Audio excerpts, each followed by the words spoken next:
no breaks, no slow days. We run it up always. Turn the key, hit the roadway. It's all gas, no Monday. Energy on full flame. Tune in for the whole wave. No stress, no mundane. It's all gas, no mundane.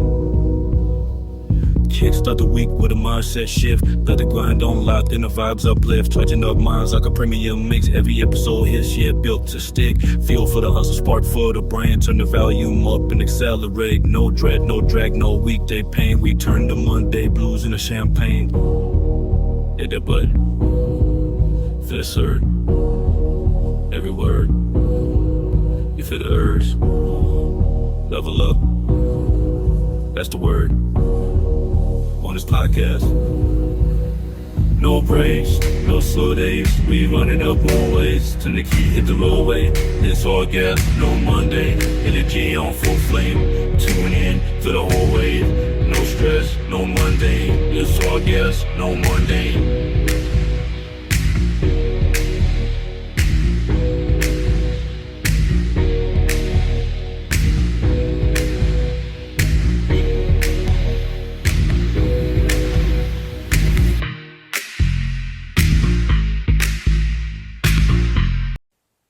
Hey, welcome back to another episode of All Gas No Monday. Yeah, I'm your host, Smoke, where we live every day like it's Friday. Oh man, I got a special guest today, man.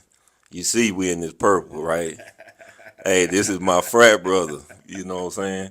And I am pleased to interview him today. I'm thankful and for this opportunity to share his story on my platform.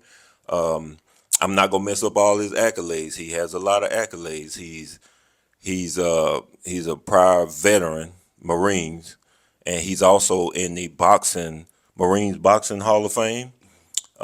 He's also the mayor of the town of Jonesboro, Louisiana. I want to introduce y'all today to Dr. James Spike Harris, aka All Facts, No Fiction. Thanks, Big Ace, man. Yeah, hey, what? hey, look. First of all, thank you for allowing me to be on your show here. Just want to let you know, man, that you made us proud as well. Oh yeah. I don't know if this guy's told y'all about his background, but he took his military career to another level, which is the excellence that the Omega Psi Phi Fraternity Incorporated brings. So, we are definitely a lot going on, in the world today, and people need to discuss these issues and things that is coming up. So, thank you for starting your podcast and getting things up and running. It's definitely been an example for others. So, I'm pleased to have you as not only as also with cousins too.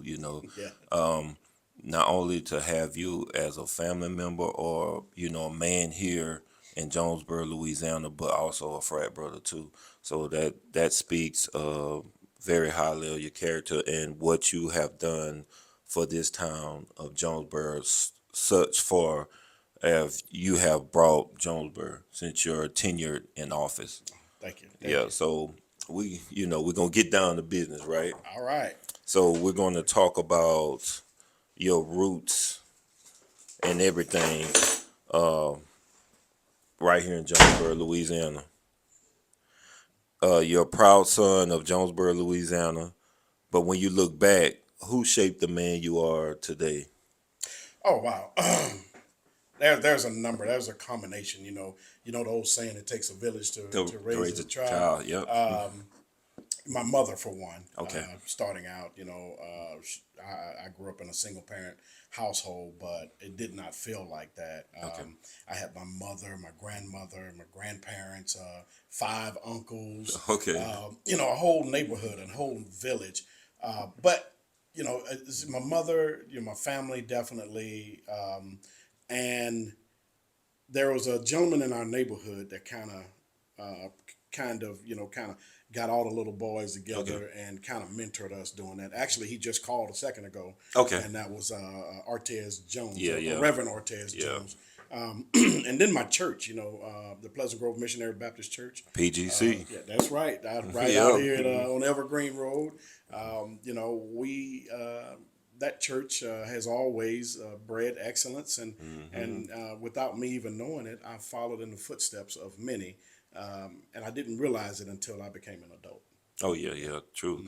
Yeah, PGC. I know it well. My grandfather, Archie Amos, God rest his soul, but he preached out there at Pleasant Grove, and I kind of grew up there until I became when I went to the third grade. Then I moved to East Hodge. So yeah, I'm definitely a product of Jonesboro as well too. That's right. Yep. That's right. So when did you first realize you were built different?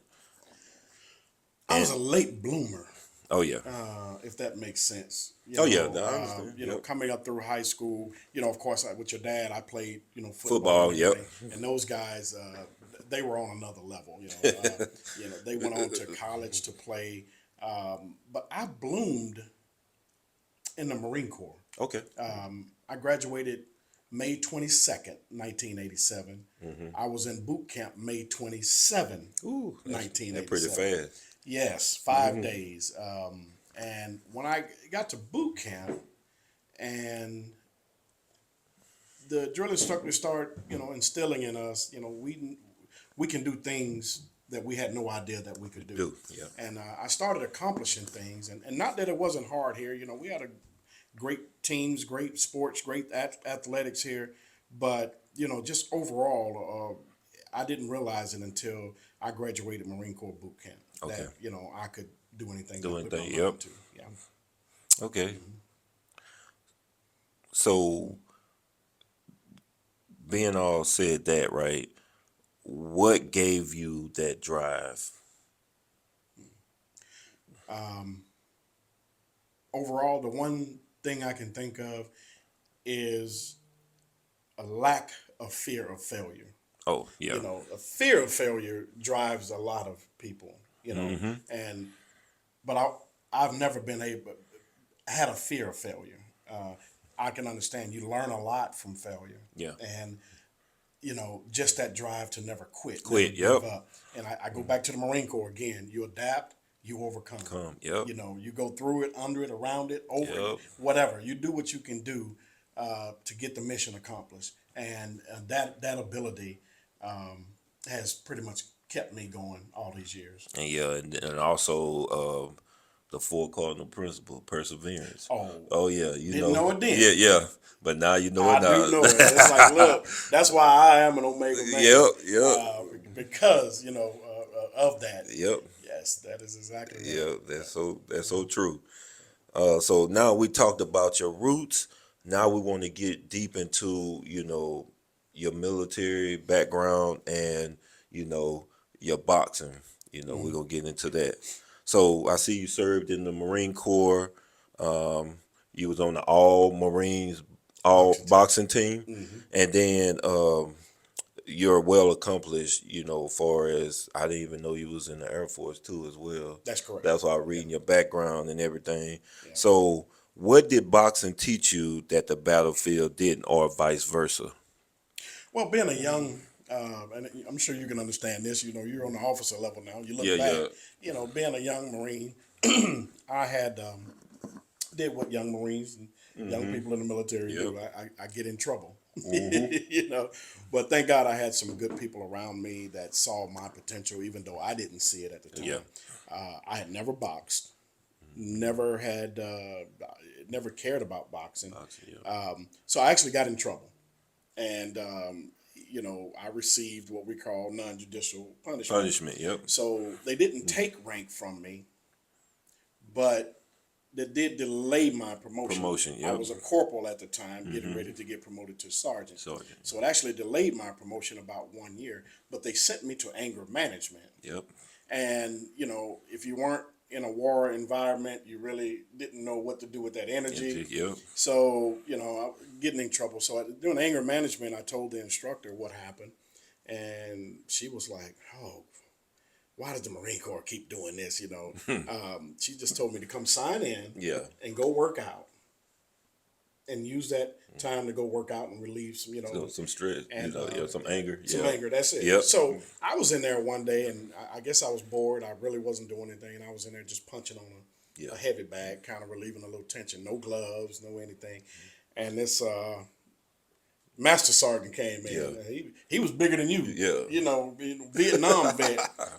I called myself. I thought I was bad. Yeah, but Oh yeah. You can look in his Yeah. eye and say, yeah, this guy, he's better. Better, yeah. I mean, he was at least 6'2", Master Sergeant Honey at the time, and he like, boy, you hitting that bag wrong. Yeah. You mind if I show you what to do? And I just looked at him, and smart mouth and attitude problem, and I said, do I have a choice? He said, nope. So less than 2 months later, I had my first fight against, I was at headquarters Marine Corps, Henderson Hall. Fort Myers and Henderson Fort Hall. Myers. Yeah. I connected. know. Yep. Yeah. So back then, before 9/11, we didn't have guards on the gate at Fort Myers. So if you wanted to get on Henderson Hall, the Marines, you had guards at the gate, but you go to Fort Myers and come around. So that's how I ended up getting in trouble with a young lady. And Master Gunny Honey, we set up a smoker with Fort Myers. And so I had an opponent, man, and Mike Tyson was my hero. You could tell me I wasn't Mike Tyson or whatever. And so this guy was about 6'4", but he was lanky, I was short and stocky. Yeah. And man, he kicked my butt for 3 rounds. I didn't stop. I never quit. And that's that perseverance. I actually got tired of him hitting me. So I was tired, man. This is the tired I've ever been in my life. And I was in the corner. I barely could breathe. And I'm trying to grasp for air. And in my mind, I said, okay, he's going to throw a jab. I'm going to roll up under like Mike Tyson. I'm going to give it everything I got with a left hook. And that's what I did. And the crowd went wild, but I kept spinning in a circle. Because I thought I missed. But the crowd went wild, and I thought everybody was laughing at me. I actually connected, and he hit the ground, and I didn't see him. Oh, okay. So it took the referee 17 seconds to get me in the corner, because I just didn't know where I was or what I was doing. So long story short, I lost the fight on a decision. The guy barely, when he got up, the bell rung. Okay. And my boss at the time, and I'm sure this name will ring a bell for you, he was a full-bird colonel, the name Colonel James Mad Dog Mathis. Oh, yeah, I know about him. Yep, I definitely know about him. At headquarters Marine Corps. And he went around that ring, and he cursed the judges out. He cursed everybody out, and he kept punching me. And I'm like, you do know I'm hurting, right? And I'm over in the corner crying and boo-hooing. And he's like, my Marine didn't quit. So he brought a different aspect of it. It's like, once again, you persevered. You went through all of that. You didn't have any experience. This guy had more experience than I did, but I did not quit. So, that's the thing. You just facing what other men have met. That's it. I still get excited when I talk about that. Oh yeah. I see the passion when you when you talk about it. So in 2018, you were inducted into the All Marine Boxing Hall of Fame. What did that moment really mean to you? Oh wow! I had some great teammates on that boxing team, and we went all the way up to the Eastern Olympic trials, most of us, and some of them went further than that. I lost out that year. I think it was the 96, somewhere up in that time frame. But long story short, I was fighting for Roosevelt Sanders, Coach Roosevelt Sanders, who trained Spinks and some other famous boxers, during that time frame. And once I lost that one fight in D.C., the next day I picked up the phone and I called down there. I have 10 fights. I had a 0 onto it. And I had the slightest idea what I was getting my butt into. Next thing I know, I was down at Camp Lejeune. And he probably saw me and knew I didn't know how to box. Like that. I hadn't had much experience. Because Master Sergeant Horny taught me a lot. And, when I got down there, the All Marine trials, and I fought this Hispanic kid who had a whole bunch of fights. And my ribs still hurt to this day. That guy I forgot his name, but he put it on me. He gave you a lot of body shots. Huh? Oh my Yeah. goodness, he put it on me. And third round again. I'm tired of taking this butt whipping. Yeah. And I actually got mad. And I pushed this guy into a corner, and I'm street fighting. Yeah. I got him in a corner, and I'm wailing him just, and his eyes are rolling up in his head. The referee came and got me, and gave that guy an 8 count. Yeah. Guess what? The bell rung. Yep. He won on a decision. On decision, yeah. And so, Coach Sanders looked at me and said, "You got heart. You didn't quit." He said, "I'm going to settle you down and teach you how to box." Yep. And from there, it just went on. It catapulted once I, and that's all I was doing every day, all day. All day. Yeah. And I loved it. Okay. So that right there culminated with, just don't quit. People see it. People see it. People understand it. And most people don't understand that mindset. They would give up and go to the side. But no, I'll never quit. Yeah, never quit. Yep. That's big. You hear that, guys? And ladies and gentlemen, never quit. Never give up on your dreams. Never give up on what you want to do in life. Like I just said, we got 3 P's, right? Passion, purpose, and positivity. That's what you have to live like each and every day. I like that. Passion, purpose, and positivity. Oh yeah, the 3 P's. That's what I call it. But let's transition now to some of your Air Force time, and then some of your wartime, right? Okay. Most people stop after one military career, but you didn't. You say around 2, right? So what made you join the Air Force after the Marines? Well, I wasn't done with my military career. So my illustrious boxing career actually ended up being detrimental. Even though I had all these accolades and everything, but when it came to those fitness reports, the way they had it set up at the time, you get an above average, you're done. You had to get excellent, outstanding across the board, and I received a couple of above averages from, my commanding officer and things like that, because I wasn't there. I was off boxing. Yeah. So that ended up hurting me, and these were during the Clinton years. So the Marine Corps was downsizing, and they were actually getting rid of my MOS at the time. Okay. So, I basically said, okay. I said, well, can I go this route? And they were like, no, you have to get out. You have to try to go to the TAR program and stuff like that. And I'm like, but what happened before all of that, I got stationed at the MIPS in Montgomery, Alabama. Montgomery. Yep. Maxwell Gunter Air Force Base. Yep, I know. Yep. Okay. So I'm at the MIPS. I'm in processing. And there's a guy, MWR, how you go check in each of these stations. And so I go to check in, and he looks at me and he says, I know you. And I said, And then my name is James Harris, but everybody called me Spike. Yeah. So James Harris is the first black quarterback in the NFL who went to where? Grambling. Yep. So he's looking at my record. I'm thinking, I said, no, he's taller, has more money, but I look better. So I just joked around like that. And finally it came to him. He said, no, you're on the All-Marine boxing team. Yeah. And I was like, yeah.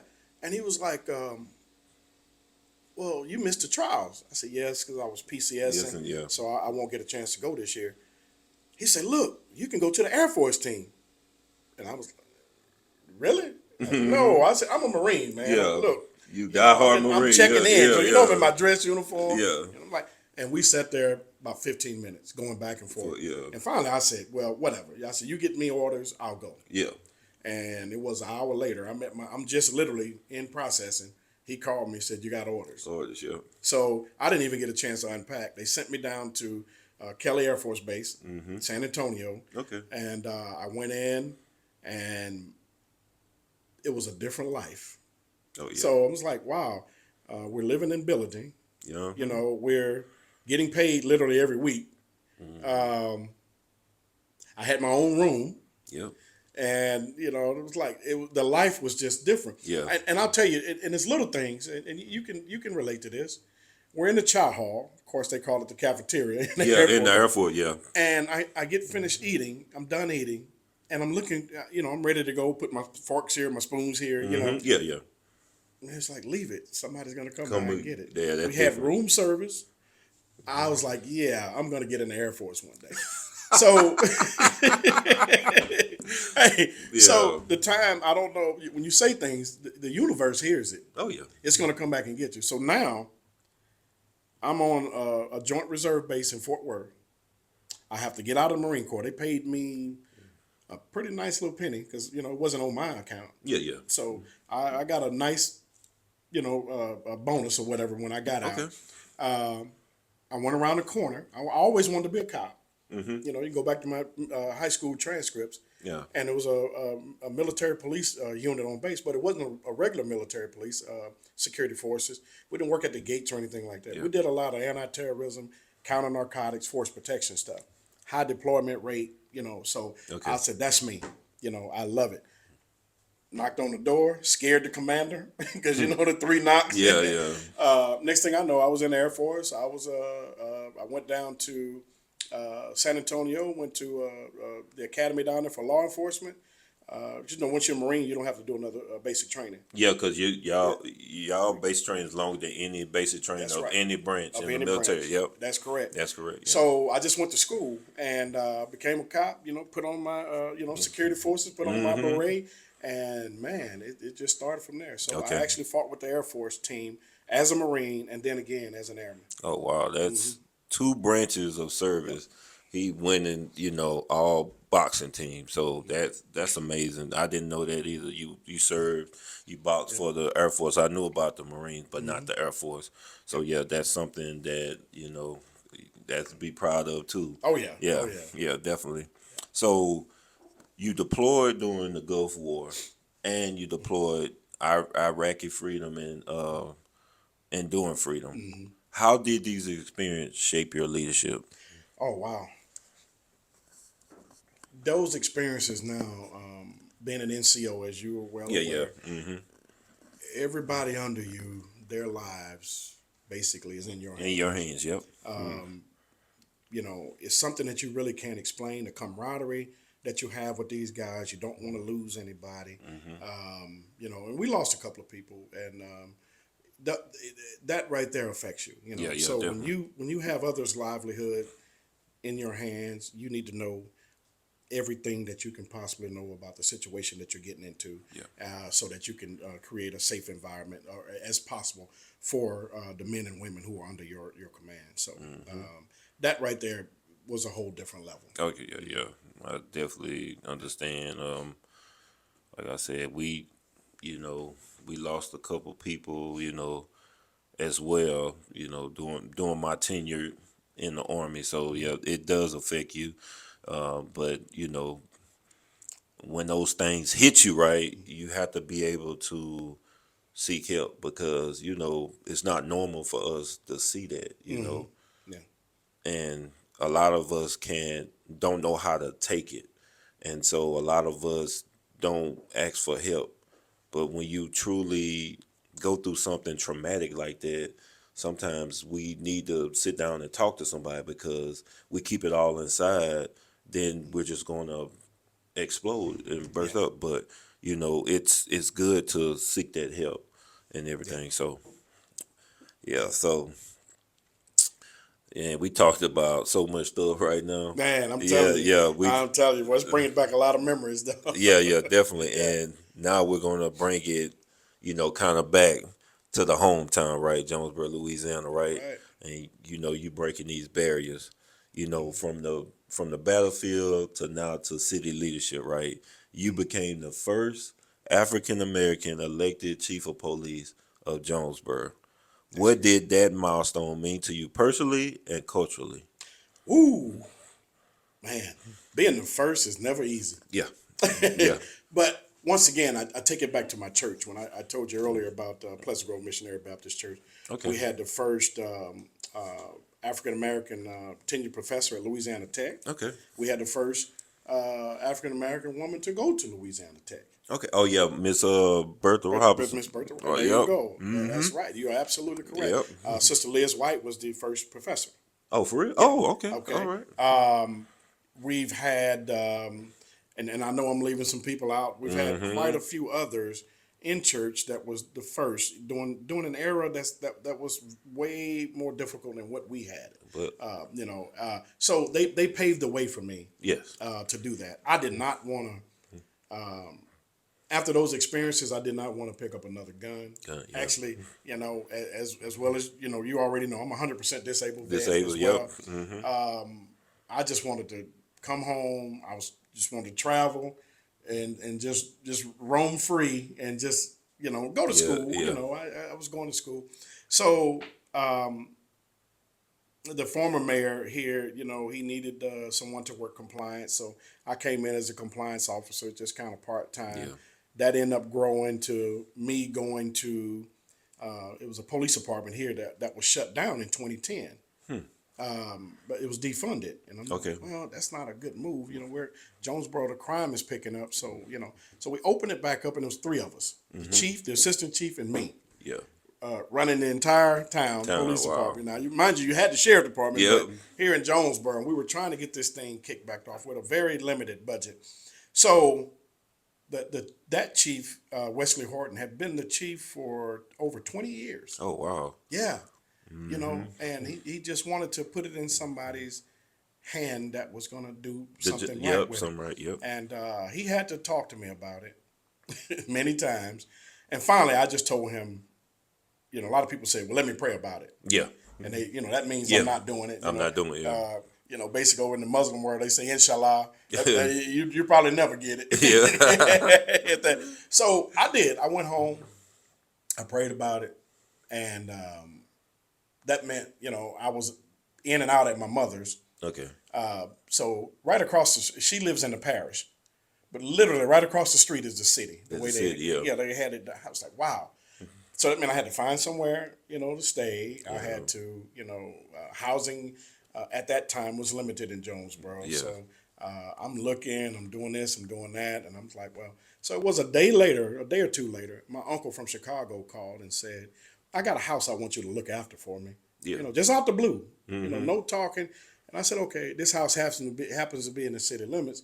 And it's a house that he ended up giving to me. So Okay. it's the house I'm in now. Yeah. So it's in the city limits. I have to to be an elected official. You have to live in the city limits for 1 year.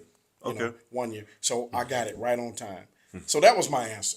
Yeah. It's like, okay, from above. Yeah. So I said, well, a lot of people say I'm gonna pray about it. Yeah. But they don't. But if they do, they don't listen. Yeah. And I had already had myself in a situation where I prayed about something and didn't listen. Yeah. So it was like, okay, well, I'm gonna listen this time, and I actually won, and that's when I became the first African American chief of police in Jonesboro. Oh yeah. That's Tough road though. yeah. Yes. I mean, you had to go through those obstacles. You had some hills to climb to Yes. get to where you are today, which speaks highly of, like you said, like the perseverance you had to go through, and a lot of times we go through life and we got hurdles, but we have to be able to get over those hurdles, in order to get to where we want to go through in life. Yes. Go to, yeah. So that's definitely big. Now, you said now you're the mayor of Jonesboro, right? And so what drives you today being the mayor of Jonesboro? Just seeing a good plan come together. That's honestly my drive. Yeah. I spent 2 terms or 8 years as the chief of police, and I saw a lot that was wrong. And honestly, I was getting ready to ride off into the sunset and go back to that retirement. Yeah. So, but when that time came, I had the person that I was going to get behind. He passed away for mayor. And Kim Jones. Yeah. And I was like, well, somebody said, well, Spike, man, you ought to run for mayor. You ought to run for mayor. And it was a lot of turmoil going on with this position over the years. We had a mayor to go to prison. He gets out of prison. He comes back. He wins again. The town is going into a hole, a deficit. The racial tensions were high. The distrust in politicians, very high. One person after another kept asking, And I did the same thing. I Yeah. said, let me pray about it. Yeah. And so I did. And when I did that, I didn't even get off my knees good, and my phone start ringing, and it starts ringing, Yeah. and it rings, and it, one call after another. And I said, well, okay. So it came to me that I need to get out here and knock on every single door. Yeah. So myself and one of my council members, Nia Evans, we literally knocked on every door. But don't think it didn't come without, hardships. Hardships, yeah. It came with doors slammed in my face. So being a police, Yeah. especially in the black community, Yeah. if you're doing your job, people are going to be upset. with you. Upset, yeah. So definitely. I had to deal with families, of children I arrested or people in the family that I had to arrest. So it was a uphill battle. And one thing I hate about elections in politics is all the doggone lying. Oh, yeah. Oh my God. I call it politics. And, people lying left and right, rumors. And, man, it is just a nasty, dirty game Yeah. that's being played out there. And you're playing with people's lives and reputations. Yep. And, but once again, perseverance. Yeah. You have to stick with it. Long story short, I end up winning by 20 votes. Yeah. So it was what would you say, like a tight race? It was a very, very tight race. Yeah. Because honestly, you'll hear all kinds of, the news media said this or that said that. But, all of the votes hadn't been turned in yet. And the one area that I did a lot of work in, actually, it was the last area to count and tally the votes. So they came through, and so the news media made a mistake. But since then, I've been through a recount, 2 recalls, 6 court cases, a 13-page allegation, Oh, wow. and now a 45-page allegation, all with no merit to it. And we have brought the town back alive, and it is running great. So once again, through all of that, through the storm, it's tiring, but it brings up a different kind of satisfaction. Yes. People literally, this is your town, but you want the mayor to fail. That's Fail, just like yep. me saying, I don't like Trump. Yep. But I want the country. No, I want him to be successful. I don't like 99.9% of the stuff he does or says, but I don't want the country to fail. Yeah. Because if he fails, We all fail. we all fail. And Yep. that's what people don't understand. So, Exactly. but Yep. It's been rough. That's all I can say. But you got to have some tough skin. Yeah. in this game. You do. Yeah. And I learned that being 17-year veteran in the Army, right? Everybody ain't gonna have your back. Everybody ain't gonna like you, right?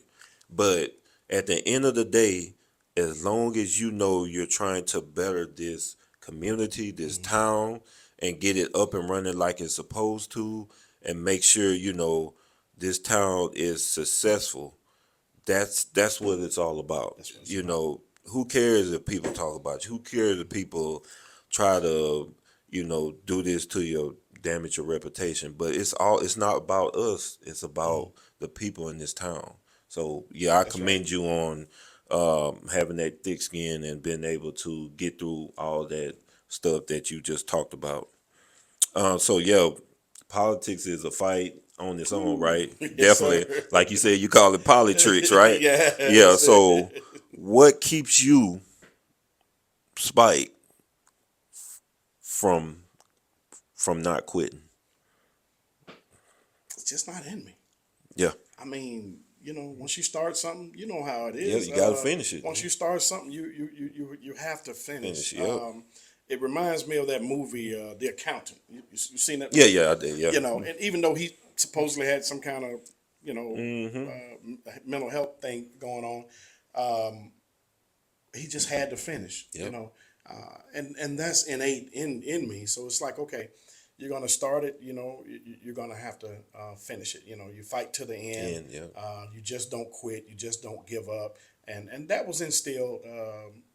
You can ask your dad about Coach Bailey. Coach Bailey, okay. at our Yeah. high school. He was one of them. I still talk to him today. He actually made boot camp kind of easy for me with the mindset and mentality that he had. Okay. So it's just and my friends, my inner circle. No, you just we held each other accountable. Yeah. And that's what I don't see nowadays. People holding each other So they're accountable. Yeah. Yep. And I don't care how old you are. I'm 56 years old. I have mentors. Yep. I have two people here, and that will call me and Yep. get in my butt, but it's all constructive criticism. And it's Yep. all done from a place of love. Love. Yeah. Yeah. So, and if you don't have that, then you need to find someone that will give it to you that you can trust. That's going to be constructive with you. Yeah. Okay. That's I respect that. That's 100%. Yes, sir. Definitely. So we talked about this town of Jonesboro. You was the first African American chief of police, and now you're the mayor, right? So now we're going to talk a little bit about what you have done with the youth a little bit. So you founded Tiger Pride Boxing and Mentoring, right? Yeah. Why invest so heavily in the youth? Oh man, that's our future. Oh yeah. Plain and simple. When I'm old and walking on my walker, and Yeah. I definitely want to make sure that it's Yeah. in some competent hands, Yeah. and try to give back a little bit what was given to me by yeah. Ortez Jones and my community as well. To use a sport that I excelled in that is not prevalent here in Jonesboro. Now, don't get me wrong. We had some good boxers back in the day. You had Roderick Starks, Adolfo Washington out of Chatham, Roderick Starks out of Jonesboro here. They went pro, and they did pretty good, but it just wasn't a prevalent sport. Yeah. So, and this was, man, it was running great before COVID. So I had access to a little small bus. I would have them drop them off at the police station, their parents.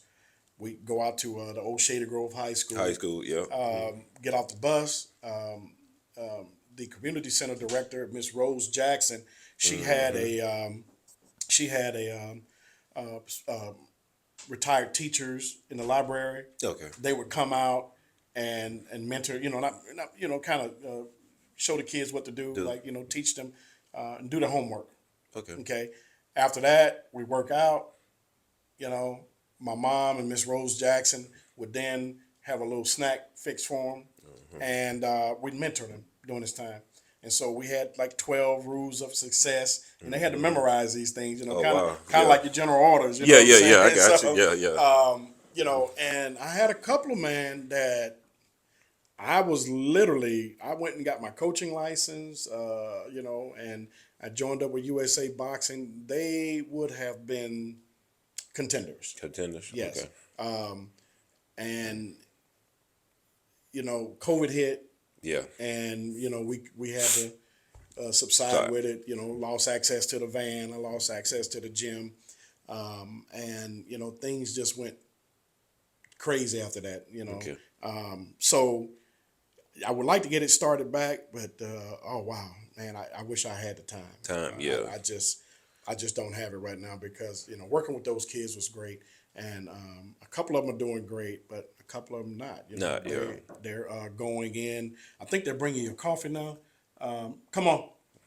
I know you wanted an extra cup of coffee, so we don't have to cut this out here. So they should be bringing it in here just a second. Oh yeah. So sorry about that. No, you good. So, that team, I had about 13, and we actually did a great job. I actually brought in, we put a ring out there, and we had donations from the town businesses and things like that. We actually bought wrestling, the professional, Oh, wow. WW.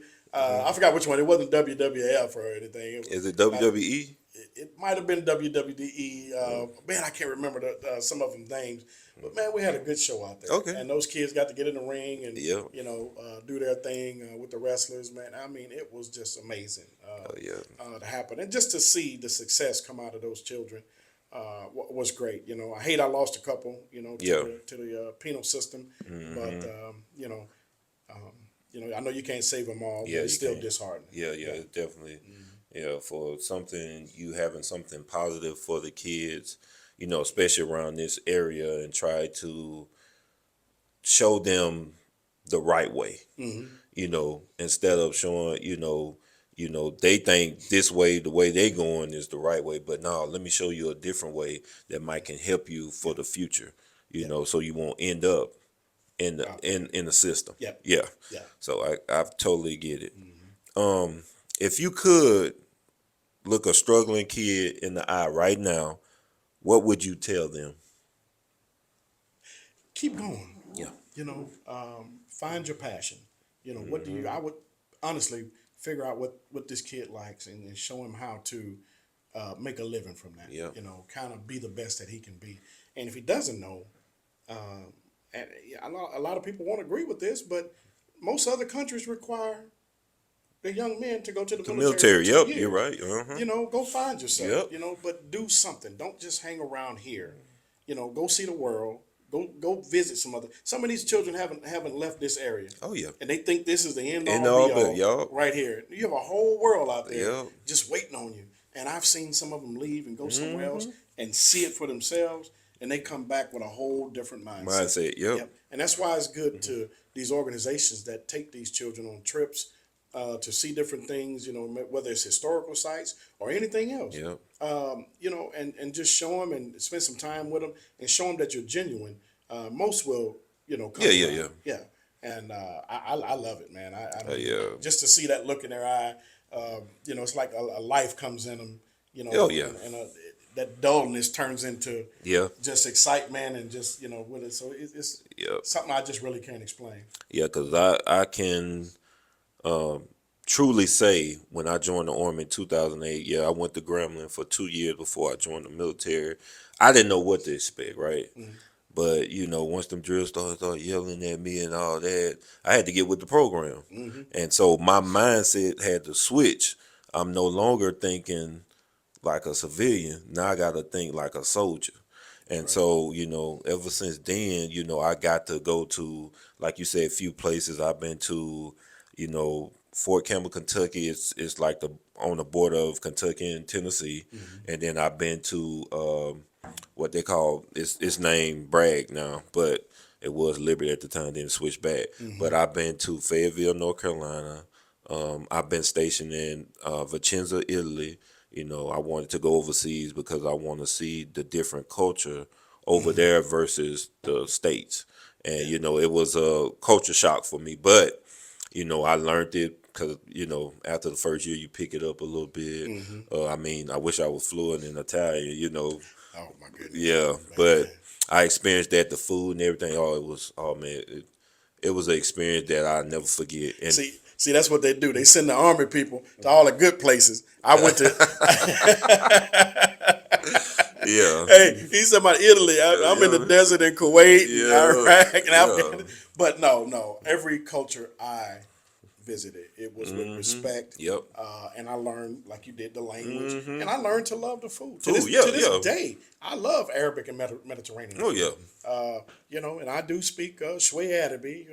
So I speak a little bit of Arabic, a little bit of Spanish. Okay. A little bit of Japanese, and like you said, you had to learn the cultures. Yeah. But look, but that's the eye opener. Yep. And the only way you can get your children, everybody, to understand that this is not the end all be all. Be all, yeah. They have to go. Yep. Nothing like that experience. And the military, a lot of people are against it. That's your thing, but it allows you to see the world. Yes, you have to work, but you go to some places that the average person would never go. And then it has its benefits, its perks. Everybody's not going to, retire out the military, but use it to your advantage while you're in. You have the resources right there in your hand. So a lot of people that get out, they always say, I wish I could have did this, or I wish I could have did that. Don't wish, just do it. Like Nike said, just once you in there, if whatever they're throwing on your plate or throwing in front of your face, take advantage of it, because once you take this uniform off, you don't want to have no regrets. You don't. And so, yeah, that's my spiel on that. Let me tell you, and I'm gonna give you a quick one. Just that. Military. Yep. I got every degree. Mm-hmm. I received every degree because of the military. Military, I yep. went to school without paying anything. So I got my bachelor's. I had the MGI Bill, and then I had a portion of the post 9/11. Post 9/11, yeah. So I had a combination of two. I was able to get part of all the way up to part of my master's with that. After that, I started taking out student loans and things like that, and I just kept going. Said I'm going to go as high as I wanted to. I knew I wasn't. If I didn't, if I went straight to college, I wouldn't have made it. Yep. Because the Marine Corps gave me that discipline. Discipline, So I said, well, I'm going to finish. The bottom dropped out in this country in 2009. I lost my job, my dream job down in Destrehan, Louisiana, working in the gas and oil industry. I traveled from everything from Texas to Florida, Mexico, and Puerto Rico. 85% travel, gas and oil industry, and I was just training people and putting their offices together. So, and I had a 6-figure salary. Oh, wow. Oh, loved it. But anyway, lost that. Well, I did not. I was working on my bachelor's at the time. Okay. And this is what made me mad. Yeah. Nobody was hiring because the economy had tanked. I looked in the newspaper and I said, I got to get a job. I got to get a job because my disability rating was only like 30%. Yeah. Okay. And so I called, Waffle House had a director of recruiting, which was part of my background too. And it's what I was doing in Destrehan. Okay. So I called him up, and the first question the guy asked me, he said, do you have a degree? And I was like, no, but I'm working on my bachelor's. Call me back when you got your degree. Click. Oh, wow. Waffle House. Waffle House. Waffle House. I'm not saying anything bad about Waffle Houses. I love eating there. Yeah, yeah. But for those of you who know, Waffle House. And I said, that will never happen to me again. So I worked my butt off. I ended up having to go back to D.C., which I didn't want to as a contractor. Yeah. Then I ended up in Charlotte, North Carolina. And I finished everything. I started working on my doctorate. Okay. Okay. And as I'm working on my doctorate, by this time I'm at the chief of police. So I ended up having a few years break because I was really rebuilding a police department that had been shut down. And then I went back, and it took a couple of years, but I finally finished my doctorate. It was everything. And I'm gonna tell y'all, back to the point of my story. Yeah. By the end of this, I had $197,000 in student loans. And $197,000. Guess how much I paid? Zero. When I received my 100%, oh yeah, I filled out a 1-page document, and it was off my credit report. Yep. Didn't owe anything, and so I attribute that to my military career. Yep. So people can say what they want to say, but now, you can have a backup plan to a backup plan.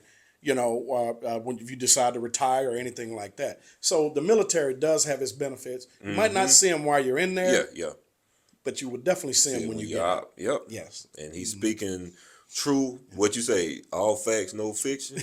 All facts, and no fiction. He's speaking volumes right now because he is truly right. If you're 100% disabled veteran, it's a lot of benefits that veterans have. So if you're out there, you're listening, ladies and gentlemen, please, when you get out, make sure you document everything, because it's very pertinent when you get out this military, because that is some type of income or that's some type of benefit that can benefit you.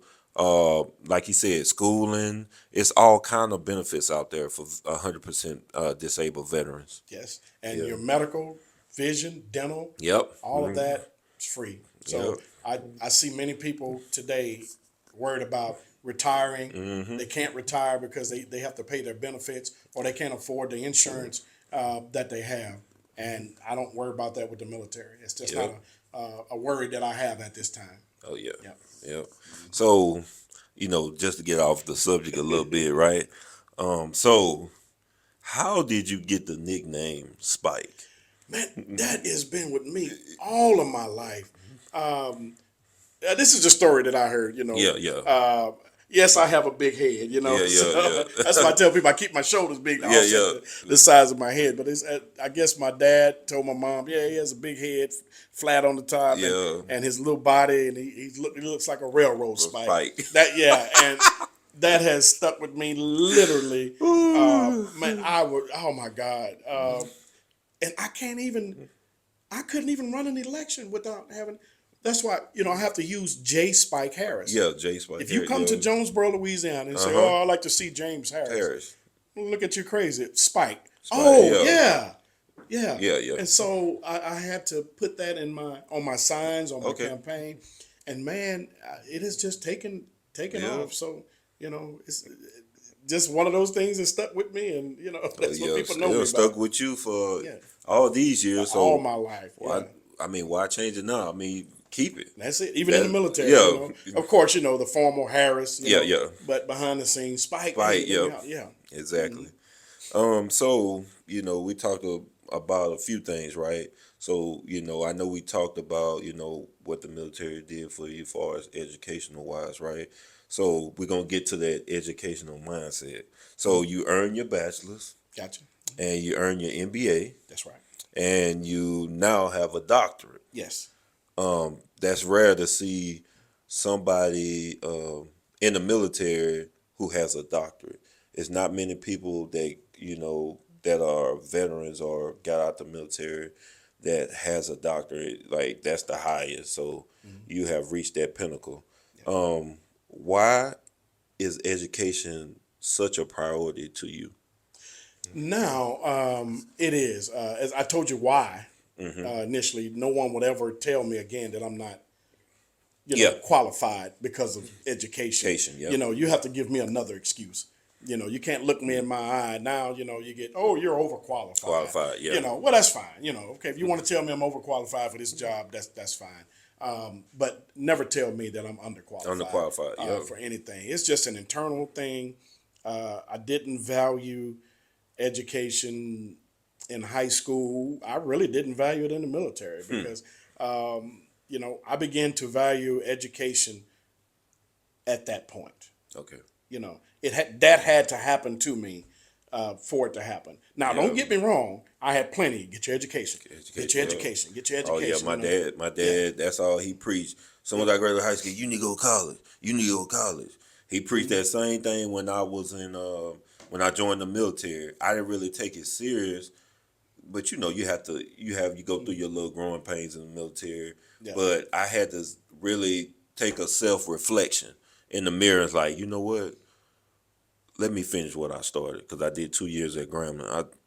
I took all that, and the military had the joint service transcript. So anything you do in the military equates to college credits. So they took all my Grambling credits, which I had like 50 some credits, and then with my military credit, they gave me 20 something plus more. So now I'm at 79. So I said, I'm halfway there. I might as well finish. Yeah. And so, like you said, I never gave up. So I just finished. I got my bachelor's degree in 2021. And now I'm working on my master's. And then you motivate me like, man, should I go get my doctorate now? And I'm thinking about doing it. Yeah. And so you never know. You got to take advantage of those opportunities. You really do. And you heard the old saying, we don't plan to fail, we fail to plan. Yep. So my plan, my goal, if God says something different, that's what I'm going to do. But my goal is to run one more term. Okay. Okay. And I want to go teach 3 classes online and travel. Yeah. So all I need is a laptop, access to internet, and I could grade papers or whatever, or teach on a beach or wherever I want to be. So, and just relax, and that's 2 retirements. Yep. And, and still teaching. And it's not something that, I have to, do and get up at 7 in the morning and do this and do that. So it'll kind of, just plan for the future, and that's all. I mean, we have to, education will open other doors. And as I tell most of these kids, you need options. Options, yeah. You need options. It's always good to have options. Yeah. So, Yeah, that's big.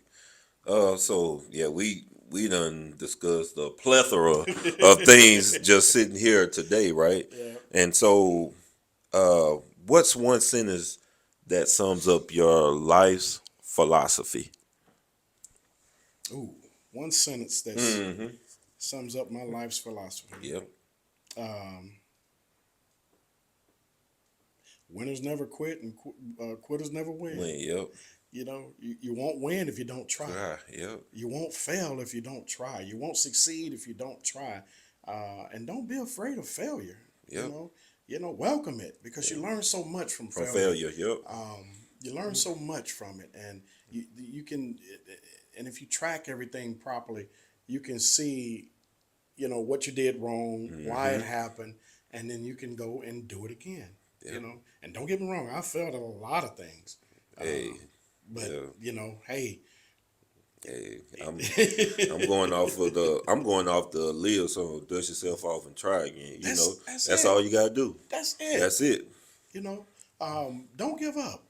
It's Mm-hmm. man. You have to persevere. Oh, yeah. Persevere. Yep. Persevere. Yep. So I think that, I don't know if it's one sentence, but I think that kind of sums Oh it well, up. you summed it up right there. Yeah. I mean, if it's more than one sentence or whatnot, that's your way of summing up your life philosophy, That's right? it. So what's next for the Dr. James Spike Harris? Man, I know I got a little ahead of myself earlier. Yeah. Like I said, one more term. Okay. I'm going to get Jonesboro to where it needs to be, and You hear that? I pray to train the next person to come in and take over as mayor, and bring their vision and Yeah. ideas.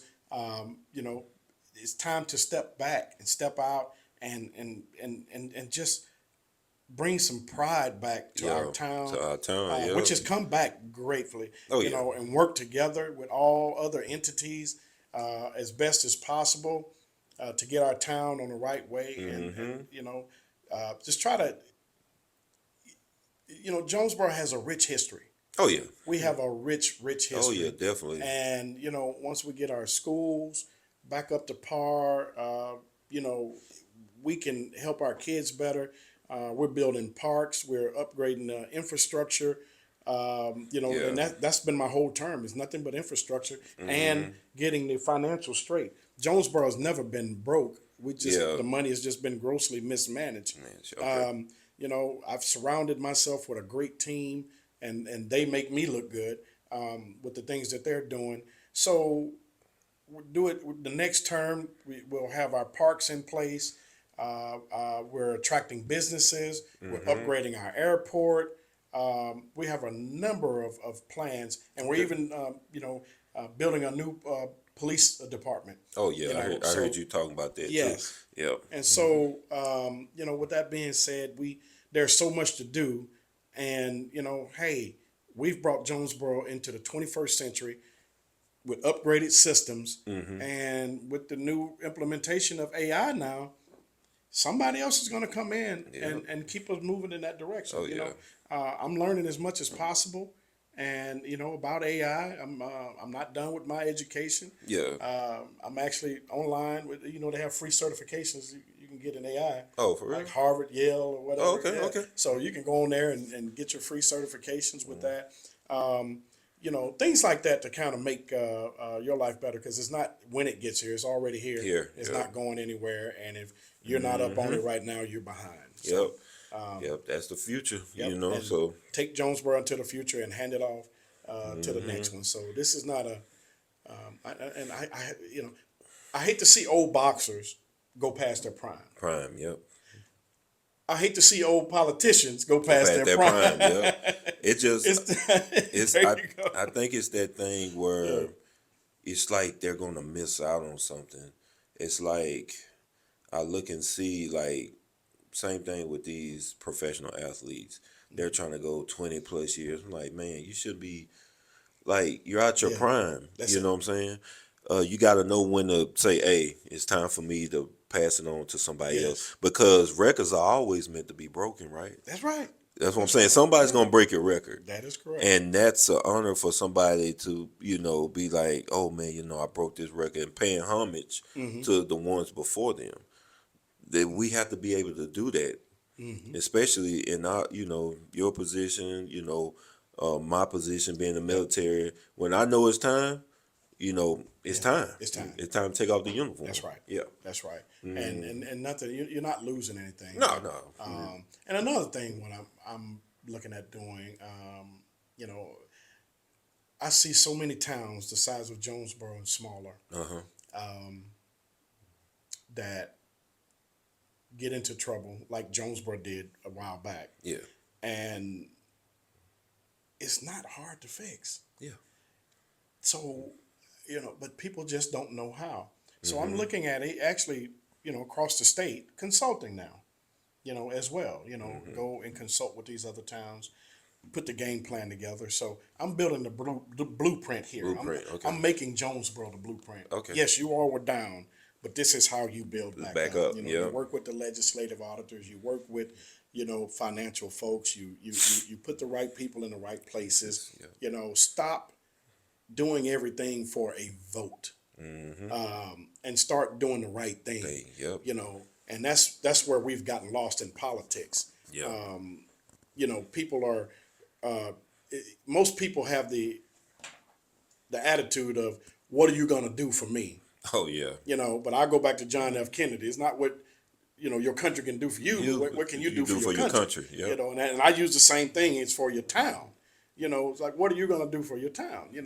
Let's get together and let's talk about some things and how we can bring, prosperity, back to our town, which Jonesboro is moving in that direction, in a great direction.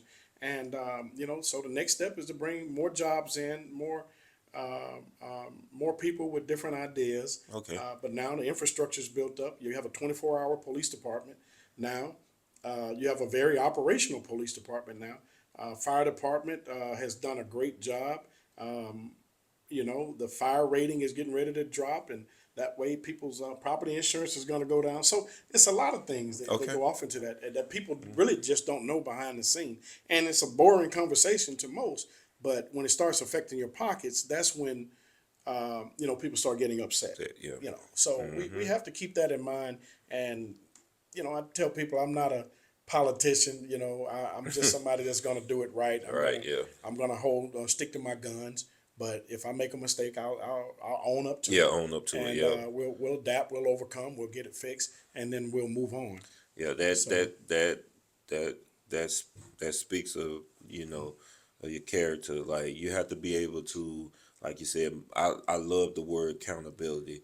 Like, we human, we all make mistakes, but if we own up to it, and then we can fix the problem.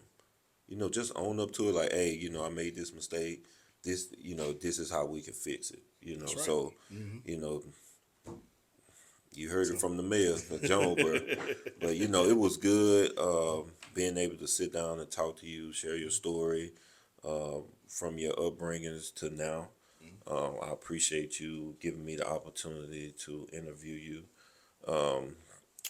So I thank you very much, man. All right. Oh, thank you, Yeah, man. I appreciate you. yeah. So I tell you, I'm proud of this young man here. I tell you, man. this is what leadership looks like. You know what I'm saying? I'm trying to be like him one day. Well, you're already there, man. As long as you're training your next leaders coming into the military, and I'm training the next leaders coming in to run this town. So leaders have to create other leaders.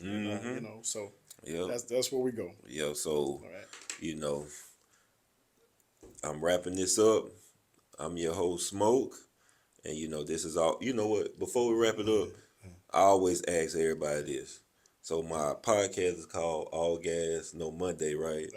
So what does that mean to you when you hear that? Well, when you say all gas, no Monday, that means is you got to stay motivated. To me, you got to stay motivated all the time. All time, yeah. Like we discussed earlier, Monday can be, today is Monday. Yep. And you come in dragging from the weekend and, Sunday football and, whatever you may do with your, eating, sleeping, drinking or whatever. You have to wake it up, And, so, hey, keep that foot on the gas and keep going, So exactly. That's what it means. Yep. Oh, yeah, I appreciate that, So I'm your host, Smoke. This is All Gas, No Monday. Hey, like I always say, treat every day like it's Friday. And Your boy Smoke, and I'm out. All right, Root. Rope.